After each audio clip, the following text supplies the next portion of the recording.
China में अभी एक बहुत बड़ी मिस्ट्री चल रही है जिसे दुनिया का हर आदमी समझना चाहता है, पर वो नहीं समझ पा रहा है।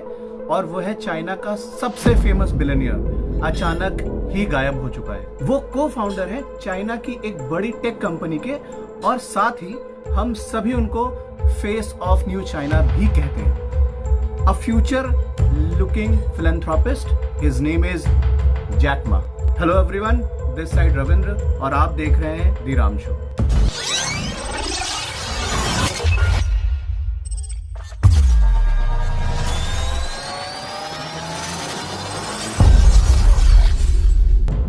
तो अब ये सवाल उठता है कि आखिर कैसे दुनिया के सबसे इन्फ्लुएंशियल पर्सनालिटीज में आने वाला इंसान, जो इस बात के लिए जाना जाता है कि उसको स्पॉटलाइट में रहना पसंद है, वो अचानक गायब हो जाता है बिना किसी नोटिस या इंफॉर्मेशन के। अब ये कहानी ज्यादा इसलिए उलझ रही है क्योंकि जो बात जैक मा ने लास्ट टाइम बोली थी, अब वो पब्लिकली देखे गए थे। वो थी चाइना के खिलाफ। उन्होंने एक भाषण दिया था जिसमें उन्होंने चाइना सरकार के फाइनेंशियल कामों की निंदा की थी, और इतना ही नहीं, उन्होंने चीन के ग्लोबल बैंकिंग रेगुलेशंस को काफी पुराना बताते हुए उसे ओल्ड पीपल क्लब से भी कंपेयर कर दिया। और ये बात है 24 अक्टूबर 2020 की। उसके बाद 2 नवंबर 2020 को उनकी बातों से असहमति जताते हुए चाइनीज गवर्नमेंट ने जैक मा से पूछताछ करने के लिए उन्हें बुला लिया। और इसी के दूसरे दिन से यानी 3 नवंबर 2020 से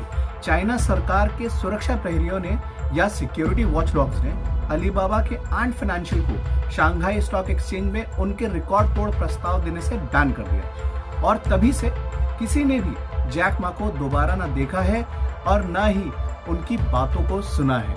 और जैक मा के गायब होने की खबर ज्यादा तब फैलने लगी जब वो अपने ही अफ्रीकन बिजनेस टीवी शो के फिनाले में भी नहीं पहुंचे। अब आप सोचिए, आखिर वो अपना ही शो कैसे छोड़ सकते हैं? तो आखिर जैक मा को हुआ क्या है? क्या चीन सरकार ने उनका अपहरण कर लिया या चाइना ने उनको मार दिया? ये सब अजीब सा लगता है, पर मैं आप लोगों को ये बताना चाहता हूँ कि 2019 में एक एग्जाइल या देश से निकाले गए बिलियनियर से पूछा गया कि आने वाले कुछ सालों में जैक मा का क्या होगा, तो उन्होंने साफ साफ बोला कि चीन में सिर्फ 2 ही चीजें चलती हैं, बिलियनियर के साथ में या तो जेल या मौत। ये सब कुछ अभी नामुमकिन सा लग रहा हो, पर हकीकत में पहले भी जिस बिलियनियर ने चाइना सरकार के खिलाफ बोला है वो गायब हो चुके हैं। अब सोचिए, उनमें से काफी लोग कभी वापस तक नहीं आए। खैर, अभी तक कोई नहीं जान पाया है कि जैक मा को हुआ क्या है। किसी का मानना है वो खुद से कुछ समय के लिए गायब हुए, पर अब ये सब तो वक्त ही बताएगा। पर इन सब चीजों में ये साफ तो दिखता है कि चीन को कोई भी फर्क नहीं पड़ता कि आप क्या हैं और कौन है।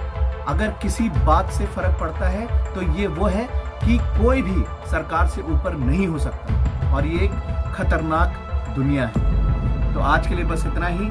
देखते रहिए मुझे पत्रकार।